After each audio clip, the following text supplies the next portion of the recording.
हाँ चलिए, हाँ जी। तो अब देखिए इलेक्ट्रोस्टैट्स में work done by a dipole. हाँ बहुत जल्दी समझिएगा, केवल ये 2 मिनट का है, बिल्कुल सिंपल कंसेप्ट है। ध्यान से कंसेप्ट सुनिएगा।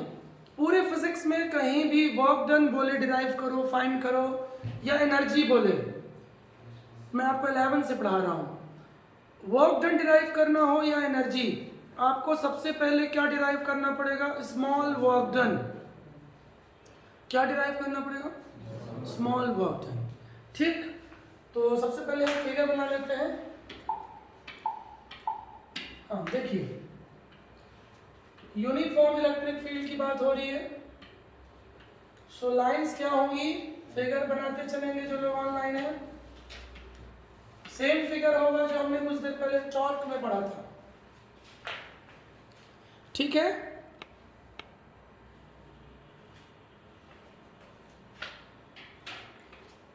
हाँ जी,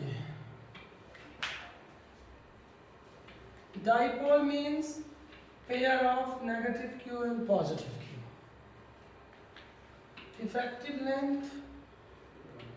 इफेक्टिव लेंथ क्या होगी? 2L A B। ठीक, पिछली क्लास में पढ़ाया था चिल्ला चिल्ला के, जुम्मा जुम्मा जुम्मे के दिन किया जुम्मे का वादा। ये नहीं पढ़ाया था मैं ये पढ़ाया था। क्या? पॉजिटिव चार्ज पर फोर्स इलेक्ट्रिक फील्ड की डायरेक्शन में होता है। इलेक्ट्रिक फील्ड हमने किधर ली है? Right side. ये अर्जुन के धनुष के बाण नहीं है, सुन रहे हो? महाभारत नहीं चल रहा है यहाँ पे, ठीक है? नहीं, पुराने महाभारत में से एक तीर मारता था, कई तीर बन जाते थे द्रौपदी को देख के। समझ में आया? हाँ जी। साहू आ रहे मुझे लाउडली बोलना। अरे मर्द टाइप बोल बेटा। बेटा कोविड चल रहा है दुनिया में, एड्स थोड़ी चल रहा है।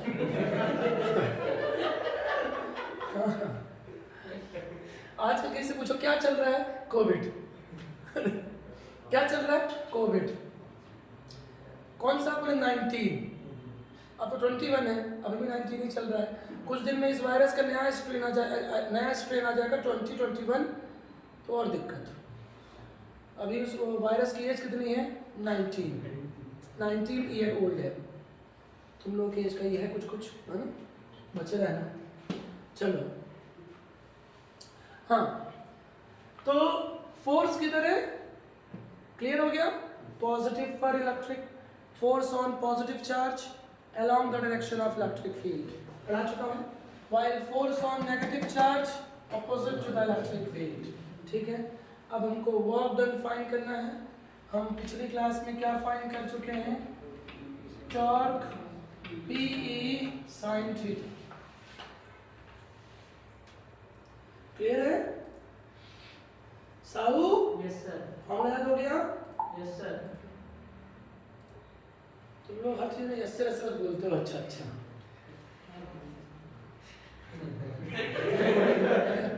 हमेशा ऐसे ही बोलना।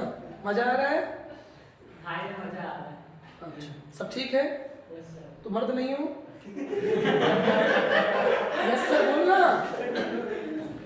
अभी यस सर नहीं बोलो, हमेशा यस सर बोलते हो। पढ़ाई ठीक चल रही है? Yes sir. पढ़ रहे हो? Yes sir. ऐसे झटके में कई बार ऐसे बोल देता हूँ तो फिर लोग यस सर बोल देते हैं। चलो, ये अपन का स्टाइल है। हाँ अब समझो, तो क्या करेंगे अपन? अब स्मॉल वर्क डन फाइंड करेंगे। लिखो, लिखिए। हाँ जी, small work done by a dipole in electric field from θ1 to θ2, मतलब रोटेशन कितना हुआ? रोटेशन कितना हुआ? इमेजिन कर लिया गया कि रोटेशन कितना हो रहा है, बोलो। फ्रॉम θ1 to θ2, समझ आ रहा है? हाँ जी, डाइपोल रोटेट कर रहा है फ्रॉम θ1 टू θ2। मान लीजिए ये एंगल θ1 है, फिर डाइपोल रोटेट किया तो दूसरा एंगल क्या आ गया, बोलो, ऐसे रोटेट किया तो θ2 आ गया होगा। ठीक है, अब ऐसा फिगर मत बना लीजिएगा, इनिशियल फिगर क्लियर है, इमेजिन कर लीजिए। हाँ जी, तो हम स्मॉल वर्क डन क्यों फाइंड कर रहे हैं? इन द होल फिजिक्स कभी भी कोई वर्क हो, मैं यहाँ से मुंबई जा रहा हूँ तो पहले क्या निकालूंगा, स्मॉल वर्क डन, ठीक, फिर पूरे वर्क डन का क्या कर दूंगा, इंटीग्रेट, समाकलन कर दूंगा, इंटीग्रेशन कर दूंगा। Integration means total work done. ये बेसिक मेथड है, जब भी हमें टोटल वैल्यू निकालनी हो फिजिक्स में इंटीग्रेशन किया जाता है। समझ आ गया? ठीक, लेकिन पिक्चर अभी बाकी है मेरे दोस्त। मुझे पता है, खुश तो बहुत हो गए, भूल गए होंगे, मतलब खुश नहीं होगी, दुखी होगी, तो राइट साइड लिखो, मुझे पता है भूल गए होंगे। लिखिए, in normal situation W is equal to Fs, force into displacement. याद है कि नहीं याद है? हाँ, बट मुझे पता है आप भूल गए हो, बट याद दिला दे रहा हूँ। अभी जुम्मा 2 महीना हुआ है, 2 माह, क्योंकि कोरोना की वजह से बैचेस डिले हुए हैं। 2 महीना पहले पढ़े हो, बट इन रोटेशन घूर्णन गति के दौरान W इज इक्वल टू, याद करो, tau theta, force replaced by torque, displacement replaced by angular displacement, work done replaced by work done। और अब मैं आपको याद दिला दूं, क्योंकि मुझे पता है कि आप भूल गए हैं। ठीक है, गाली मत दीजिएगा, मेरा कोई दोष नहीं है, मैंने पढ़ाया हुआ है। ठीक, समझ आ रहा है? हाँ, ठीक, ये अपन का स्टाइल है। ठीक, बोलो जैसे क्लियर? हाँ, चलिए अब सुनेंगे। फालतू में हंसते रहते हैं, मतलब का। हाँ, फिर ऐसे क्यों हंस रहे हो? ये जो ऑनलाइन ऑफलाइन बैठे हैं फोकटे में हंसते रहते हैं, और दांत दिखाते रहते पीले, फिर ऐसे कुछ कर रहा हूँ क्या? ऐसा मैं क्या किया, मैं हंस रहे हो? हाँ, चलो, तो याद दिला दूं मैं, कॉमन मोशन में जो मास होता है, common motion means translatory motion, last year trick पढ़ाया था। जिन लोग का मिस हुआ है भैया, तो मॉर्निंग बैच स्टार्ट हो गया है, उसमें रोटेशनल मोशन जल्दी ही आने वाला है। मैं वेक्टर पढ़ाऊंगा, पढ़ाई दिया हूँ वेक्टर, कुछ एक आध 2 क्वेश्चन कराऊंगा, ज़्यादा मैं समय वेक्टर फैक्टर में नहीं देने वाला हूँ, क्योंकि वेक्टर तो पूरे फिजिक्स में यूज होती है, पता है ना। काइनेमेटिक्स के बाद मैं सीधे स्टार्ट करूंगा मेन टॉपिक्स, समझे? चलिए, तो मास पे आते हैं। कॉमन मोशन में जो मास होता है, रोटेशनल मोशन में वो मोमेंट ऑफ इनर्शिया हो जाता है। पढ़ाया हूँ कि नहीं पढ़ाया हूँ? 11th में जो नहीं पढ़े हैं ध्यान से सुनिएगा, ये ट्रिक्स है, ट्रिक्स, रूल नहीं है। कॉमन मोशन में जो डिस्प्लेसमेंट होता है, रोटेशनल मोशन में एंगुलर डिस्प्लेसमेंट, कॉमन मोशन में जो वेलोसिटी है वो यहाँ angular velocity, acceleration angular acceleration, ध्यान दे रहे हो? बोलो, दिस इज ओमेगा। ओ भाई, ये वर्क डन नहीं है, ओमेगा ऐसे लिखते हैं जैसे कोई टांग उल्टा दे दोनों अपनी। अरे बुढ़ाऊ क्या नाम है, रामदेव, दोनों टांग ऐसे अपनी उल्टा देता है भाई, गजब का आदमी है, नहीं समझे? दोनों टांग ऐसे उल्टा देता है भाई योगा के दौरान, और सामने भीड़ रहती है, बढ़िया एंजॉय करती है। हाँ, पहनते भी कम कपड़े हैं, लुंगी पहनते हैं, दोनों टांग ऊपर, समझे? फिर लोग देख देख कैसे करते रहते हैं। सुबह से यही सब देखते हैं, पूरा दिन खराब जाता होगा फिर। समझ? हाँ, तो ये ओमेगा है, W ये है, W में दोनों टांगे फैल जाती हैं, ठीक, और ओमेगा में दोनों टांगे ऐसे ऊपर हो जाएंगी। समझ आ गया? क्लियर है? चलिए, हाँ, जो यहाँ फोर्स होता है वो यहाँ टॉर्क होता है। क्लियर है? जो यहाँ वर्क डन होता है वो यहाँ भी वर्क डन होता है। क्या करूँ बता दो, जो यहाँ वर्क डन होता है वो यहाँ भी, हाँ, लेकिन दोनों का फॉर्मूला अलग अलग है। W equal to F S, W is equal to tau theta. Theta को क्या बोलते हैं रोटेशनल मोशन में? Angular displacement. Arc upon radius, theta is equal to arc upon radius. Unit of theta is radian. Pi radian means 180 degree. सबको समझ में आ गया? बोलो। हाँ, एक आध एग्जांपल और दे देता हूँ कि थोड़ा आपका 11th रिवाइज हो जाए। ठीक, kinetic energy is equal to half mv square. लिखो मत, समझो। मॉर्निंग आईआईटी बैच में, नीट बैच में पढ़ाऊंगा डिटेल। हाँ, रोटेशनल काइनेटिक एनर्जी हाफ तो रहेगा, m replaced by i, v replaced by omega. ठीक है? F इज इक्वल टू मा, आगे यार मत लगा देना। हाँ, torque is equal to F की जगह जो कॉमन मोशन में जो फोर्स होता है, रोटेशन मोशन में वो टॉर्क होता है। Torque is a force, actually torque is a force. Mass replaced by I, a replaced by alpha, where in rotational motion. Sahu, Yes, sir. ए साऊ, Yes, sir. समझ आ रहा है बेटा? तो बाद में कोई एक्सक्यूज मत देना। सुन रहे हो ना? फिर राधे माता के ऊपर कूद जाऊंगा। राधे माता की मैं टीम देखा हूँ, बड़ी अच्छी, भक्त पर बड़ी कृपा करती है। पता कैसे? सीधे कूद जाती है। धिक्कार है ऐसे ढोंग को। हिंदुस्तान में क्या क्या बिकता है धर्म के नाम पे, तो नाम भी रखिए राधे माँ, तो जेल हो जानी चाहिए। हाँ, चलिए, कौन कौन से बाबा दुनिया में आ गए? राम रहीम, नाम भी ऐसा रखते हैं कि आदमी गाली नहीं दे सकता इनको। राम रहीम दोनों मतलब सम्मानी लोग हैं, भगवान है ना? समझे? फिर इधर रामपाल, वहाँ भी राम, राम का नाम बदनाम ना करो। आसाराम, वहाँ भी राम।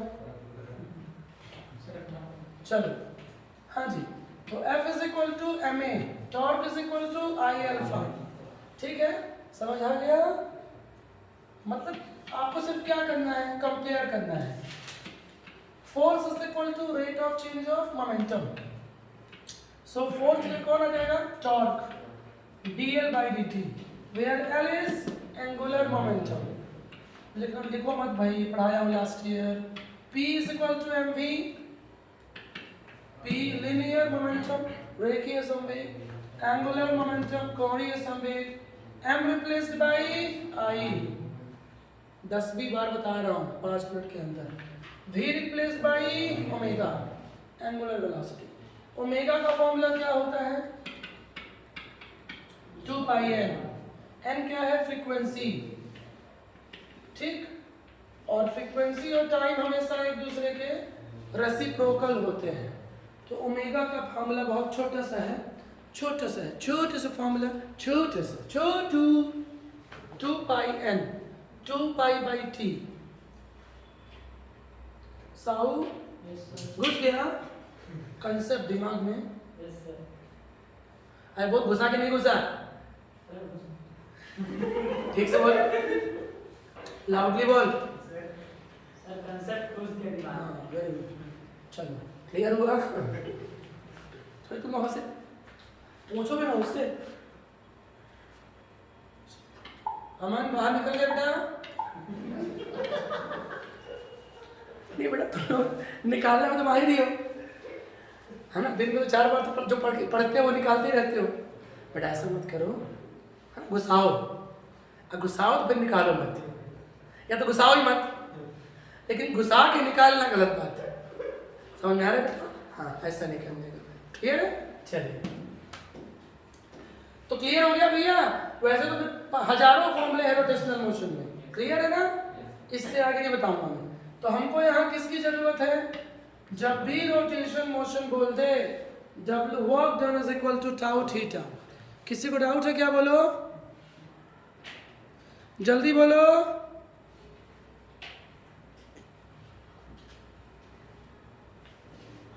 हाँ जी, चलिए तो डेरिवेशन में आ जाइए। फिगर कहाँ गया यार? ये ठीक, तो लिखिए अब सीधे सन सन असन साइन साइन डिराइव करना है अपने को। लिखिए D W is equal to tau T theta. हाँ, डी डब्ल्यू क्यों लिखा? डाउट है किसी को? स्मॉल वर्क डन हमेशा पहले निकाला जाता है। आप सीधे टोटल वर्क डन कैसे निकाल लोगे यार? आप यहाँ से भोपाल जा रहे हो तो छोटा छोटा डिस्टेंस पहले मेजर करोगे ना, यहाँ से पाली, किसी ने यहाँ से जयपुर नाप लोगे हैं? विष्णु जी के वामन अवतार तो हो नहीं कि राजा बलि से 3 पग मान लोगे दान, ऐसे रखोगे पैर। विष्णु जी ऐसा मूर्ख बनाए थे राजा बलि को, इसलिए कहते हैं गुरु की बात माननी चाहिए। ये बात कहानी जानते हो? कितने लोग कहानी जानते हैं विष्णु जी के वामन अवतार की कहानी? बोलिए बोलिए। सब हिस्ट्री पढ़नी चाहिए, माइथोलॉजी भी अच्छी होती है। विष्णु जी का बौना अवतार हुआ था, वामन अवतार, ड्वार्फ इनकारनेशन।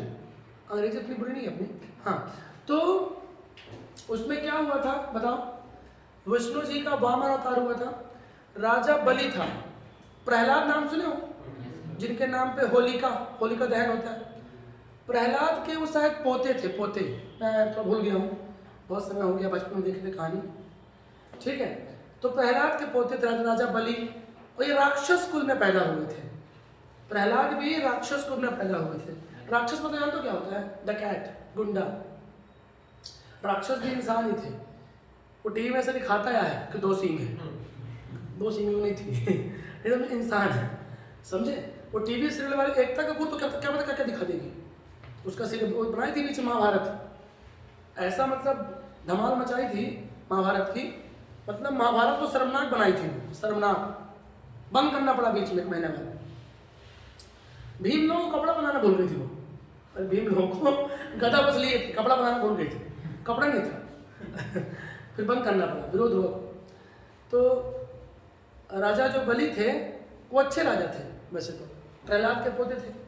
प्रहलाद के पिता बहुत दुष्ट थे, हिरण्यकश्यप, और चाचा हिरण्याक्ष, दोनों बहुत दुष्ट थे। बट राजा बलि अच्छे थे, ठीक है, दानी आदमी थे। लेकिन शक्ति को उन्हें घमंड हो गया था राजा उसके राजा रावण जैसे, समझे?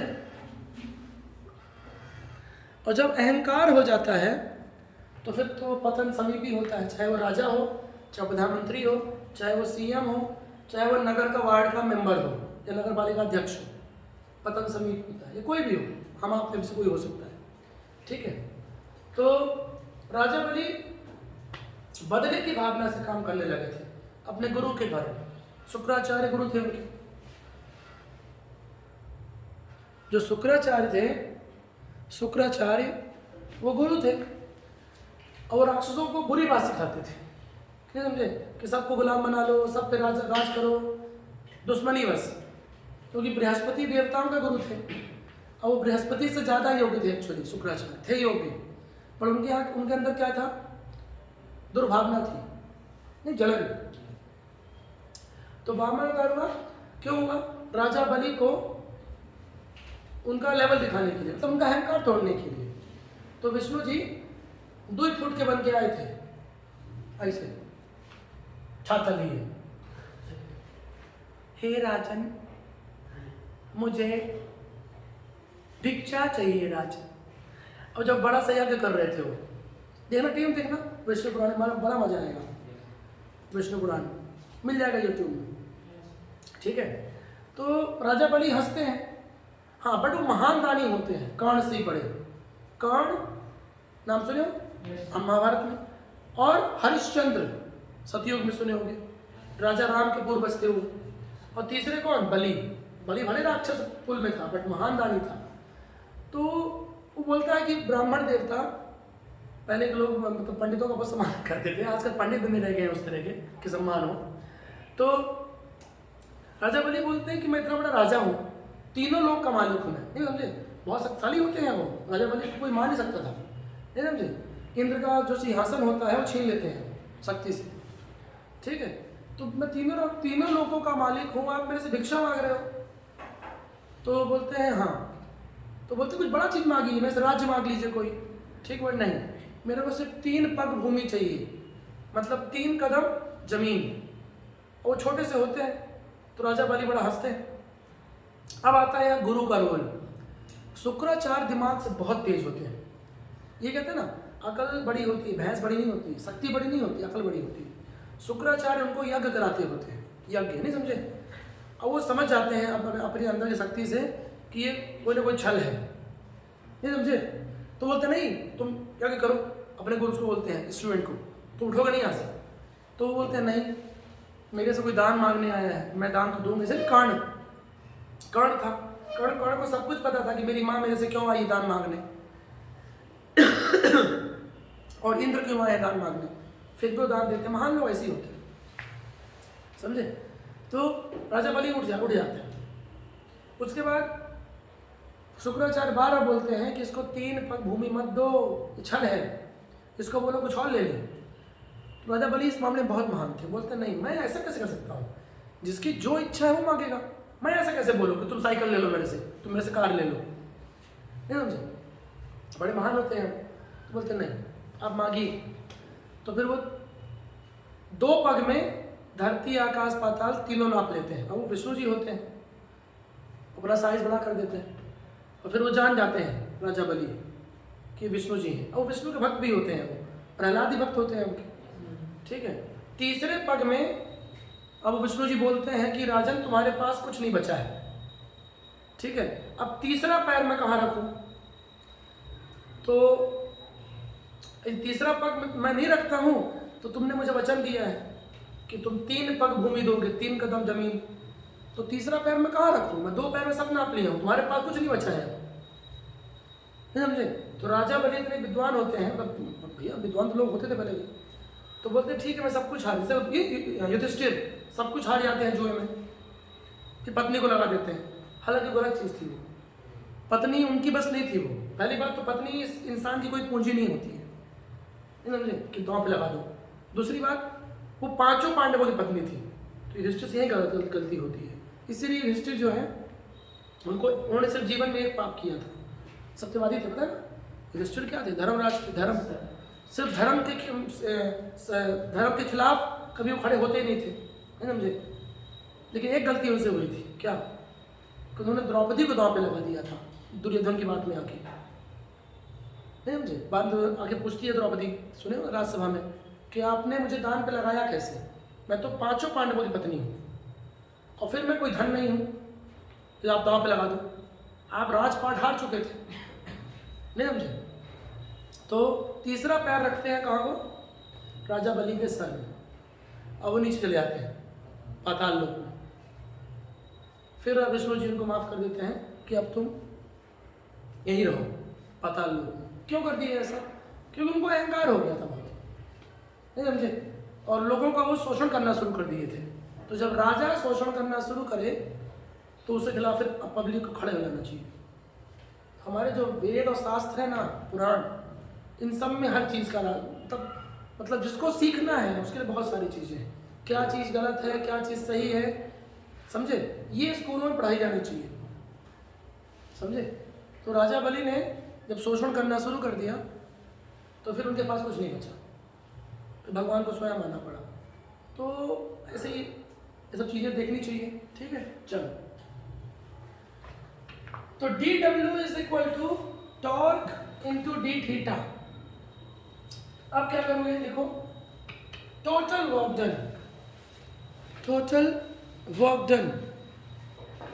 W is equal to integration of dW, limit, final limit, initial limit. Upper limit always क्या होती है? फाइनल। जिनको नहीं पता, जिनका बेसिक्स वीक है, ध्यान दीजिएगा, ठीक है? इक्वेशन 1, हाँ अब थोड़ा सा फास्ट करूंगा कि बीच में एक मोटिवेशनल कहानी आप लोगों को सुना दिया 5 मिनट। टॉर्क डी थीटा, लोग इसको टाइम वेस्ट बोलने लगते हैं, टाइम वेस्ट नहीं है ये, इसलिए मानवता आज मर रही है, क्योंकि शिक्षा जो है शिक्षा नहीं रह गई, पैसे कमाने का सिर्फ वो हो गया, पैसे कमाना सेकेंडरी है। हाँ देखिए, ठीक, इक्वेशन 2 क्लियर है, D W is equal to tau D theta. अब क्या करोगे, torque is equal to P E sine theta, put कर दीजिए।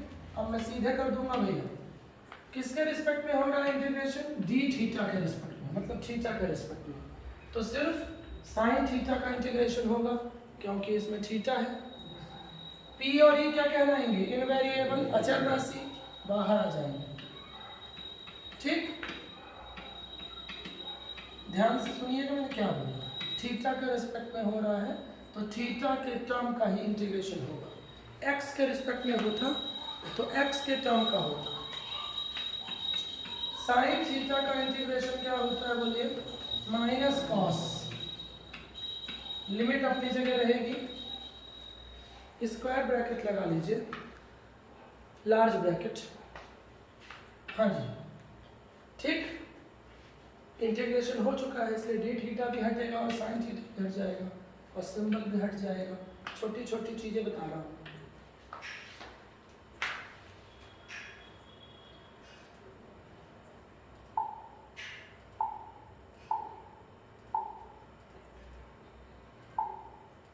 हाँ जी, अब W is equal to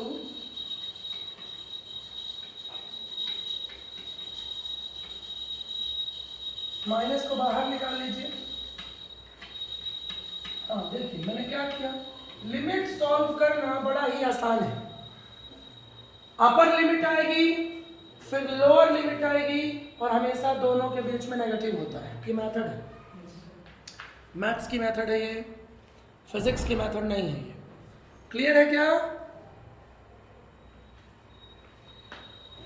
so W is equal to, अब नेगेटिव को सॉल्व कर लीजिए, इतनी मैथ्स तो सबको आती होगी, P E cos theta 1 minus cos theta 2। ऐसा क्यों कर दिया मैंने, नेगेटिव को अंदर मल्टीप्लाई कर लीजिए, सॉल्व कर लीजिए, आ जाएगा। ठीक है, ब्लॉक करिए, W is equal to P cos theta 1 minus cos theta 2, block करिए। अब कई बार क्वेश्चन में क्या बोलेगा, समझिएगा, क्वेश्चन में क्या बोलेगा कि डाइपोल को रोटेट किया गया 90 डिग्री तक, तो फाइनल एंगल तो दिया है, फाइनल एंगल एंगुलर डिस्प्लेसमेंट, लेकिन इनिशियल एंगल नहीं दिया है, समझ में आ रहा है? तो जब इनिशियल एंगल ना दिया हो तो 0 डिग्री लेना है। क्या लेना है? 0 डिग्री। तो कई बार क्या होता है, थीटा 1 को क्या ले लिया जाता है 0 डिग्री और थीटा 2 को, सपोज लिख लो, सपोज थीटा 2 को थीटा, तो यही फॉर्मूला अब क्या हो जाएगा, cos 0 डिग्री 1 होता है, तो फॉर्मूला आ जाएगा पी ई, सम बुक्स में यही फॉर्मूला ऐसा लिखा मिलेगा। ब्लॉक करिए। किसी को डाउट है क्या? जल्दी पूछिए। ठीक है,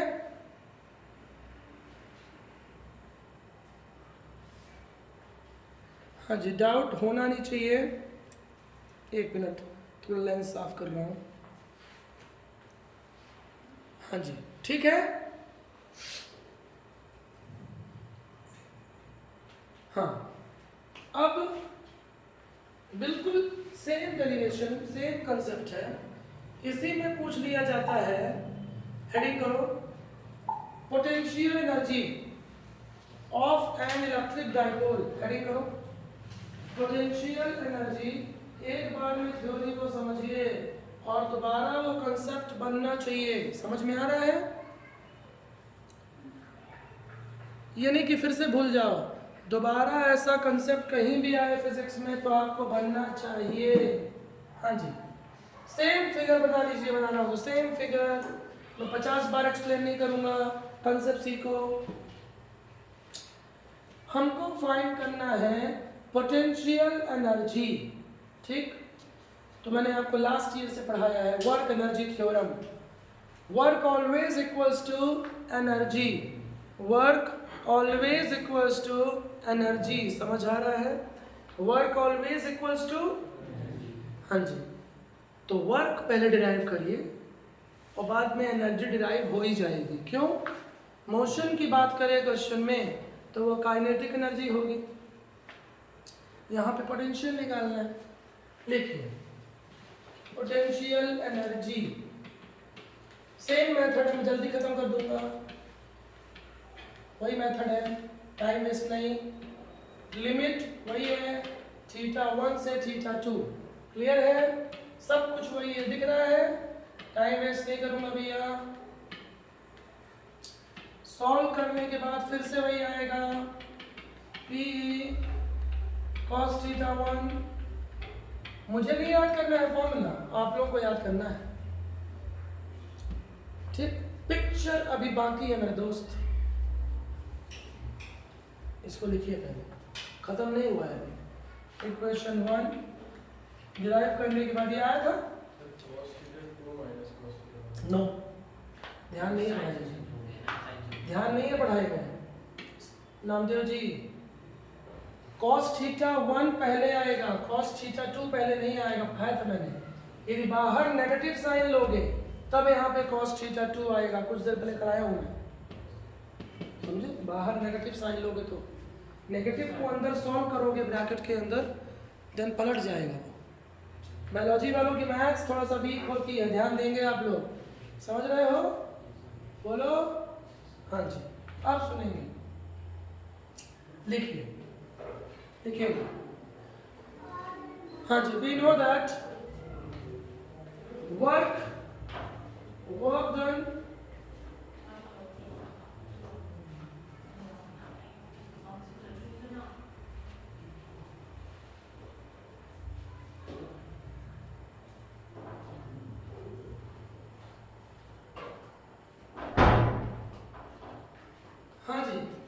So work done always equals to energy। कार्य ऊर्जा प्रमेय से work done, work energy theorem. बस एक चीज ध्यान देनी पड़ेगी, बता रहा हूं क्या। लिखिए for potential energy θ1 should be π/2 radian, हल्का सा चेंज है, और θ2 थीटा है, बता रहा हूं, हल्का सा चेंज है। जबकि वर्क डन में ऐसा नहीं हुआ था। वर्क डन में क्या हुआ था, θ1 को हम लोग 0 डिग्री लिए थे। ये ऐसा क्यों हो रहा है, वेट करिए, बता रहा हूं। नोट कर लिया? 90 डिग्री, π/2 रेडियन मीन्स 90 डिग्री, ठीक। और इस सिचुएशन को इस चैप्टर में स्टैंडर्ड पोजीशन बोला जाता है। लिख लीजिए, मानक स्थिति। समझ आ रहा है? मानक स्थिति, मेरा फिंगर देखो वहीं पे है, स्टैंडर्ड पोजीशन, मानक स्थिति, ठीक। बता रहा हूं क्यों।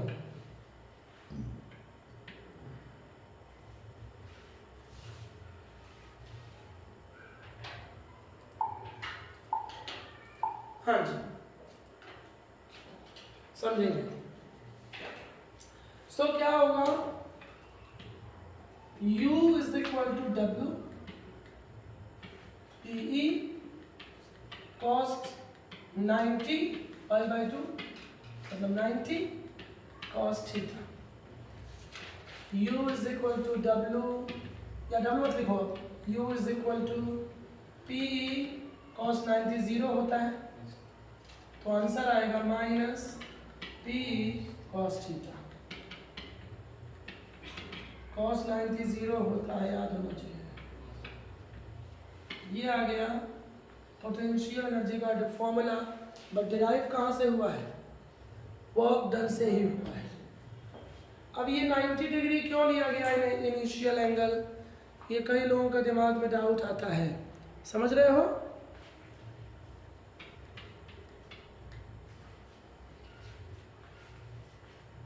आवाज आ रही है भैया?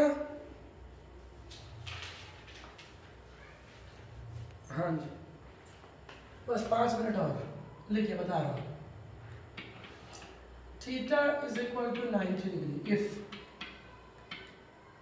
π/2 रेडियन, यहां से आपको आंसर मिलेगा। और इसको 90 डिग्री को डाइपोल्स में बोला जाता है, देखो स्टैंडर्ड पोजीशन, मानक स्थिति। जैसे केमिस्ट्री में स्टैंडर्ड पोजीशन का मतलब क्या होता है? STP, याद है? STP, समझ रहे हो? सो U इज इक्वल टू हो जाएगा, U इज इक्वल टू हो जाएगा 0, cos 90 0 होता है। और अभी मैं पिछली क्लास में आप लोगों को पढ़ाया हूं, भूल तो गई हो गया, इक्विलिब्रियम, एट इक्विलिब्रियम। इक्विलिब्रियम मतलब संतुलन अवस्था, नेचर का संतुलन, प्रकृति का संतुलन, इंसान का संतुलन, दुनिया का संतुलन, टीम का संतुलन, देश का संतुलन जो बिगड़ा हुआ है, ठीक है? सो U इज इक्वल टू 0। तो 90 डिग्री क्यों लिया गया स्टैंडर्ड? क्योंकि U 0 हो जाती है, और पोटेंशियल एनर्जी 0 होने का मतलब है, लिखिए, इक्विलिब्रियम सिचुएशन, इसलिए साम्यावस्था, इक्विलिब्रियम पोजीशन। U 0 होने का मतलब है इक्विलिब्रियम पोजीशन, समझ गए हैं क्या? बोलिए।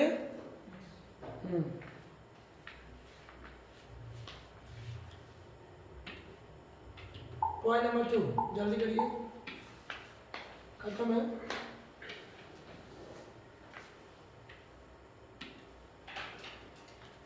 Point number 2, theta is equal to pi radian. Pi radian means 180 degree.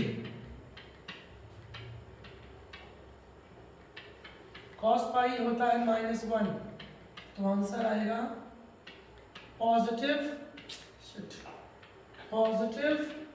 PE आएगा, माइनस माइनस प्लस हो जाएगा। तो पोटेंशियल एनर्जी क्या आ गई?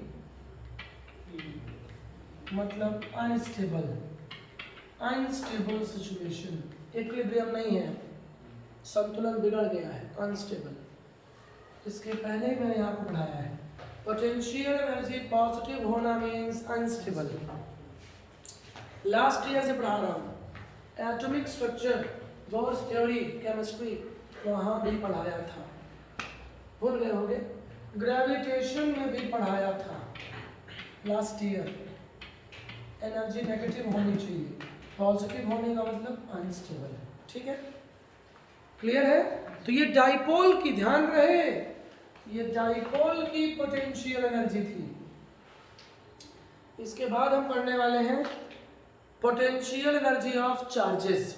डाइपोल अलग चीज है, क्योंकि डाइपोल में तो फिक्स है, एक चार्ज होगा नेगेटिव और एक होगा पॉजिटिव, ठीक है? तो 5-10 मिनट से फिर से लिंक आएगी। Good bye.